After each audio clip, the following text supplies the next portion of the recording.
So this will be a relatively short talk because I'm only going to talk about one approach, a posterolateral approach, which is this sort of gets into that realm of being between this course and the skull-based course. So it's something that you at least have to have some concept of what to do, and I'll use the time that I save here to add on to maybe my talk a little bit later on. This is a nice summary slide out of the Spencer Sontag and Bambatidis book about approaches to the foramen magnum.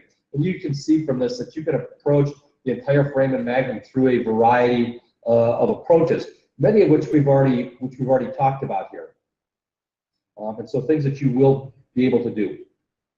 So the indications for a transcondylar approach are lesions that are on the inferior portion of the clivus and anterolateral brainstem.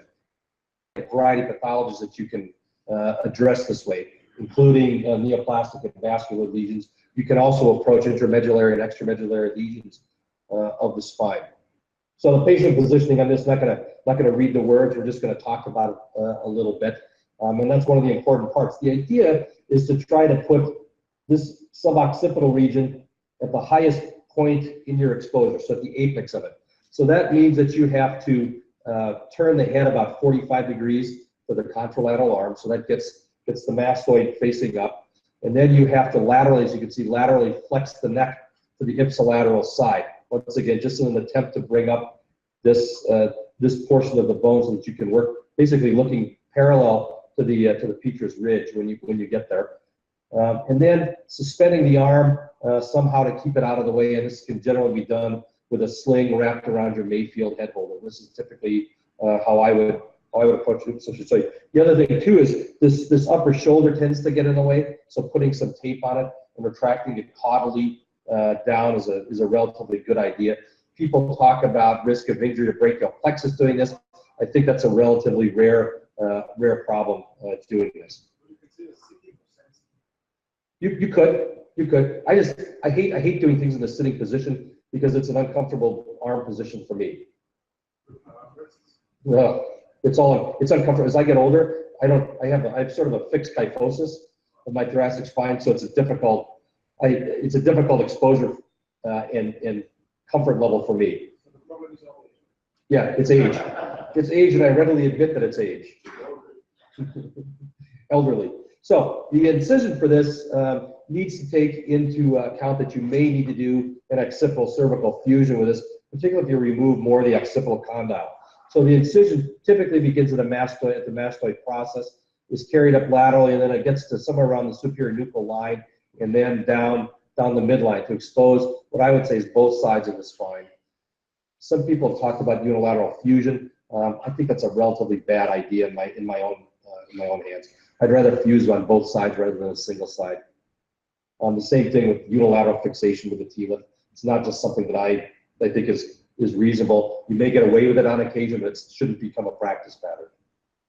All right, and then we go and expose the suboccipital region.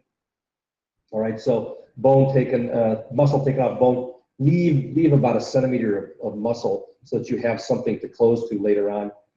Expose the suboccipital region, the arch of C1 and C2, and then we work on identifying the vertebral artery, which is a necessary skill for this. So you need to be able to find the vertebral artery laterally, both in the transverse foramen of C2 and C1. Depending upon what you're doing, you may need to mobilize it to get it out of the way, and you should identify the point that the artery pierces the dura.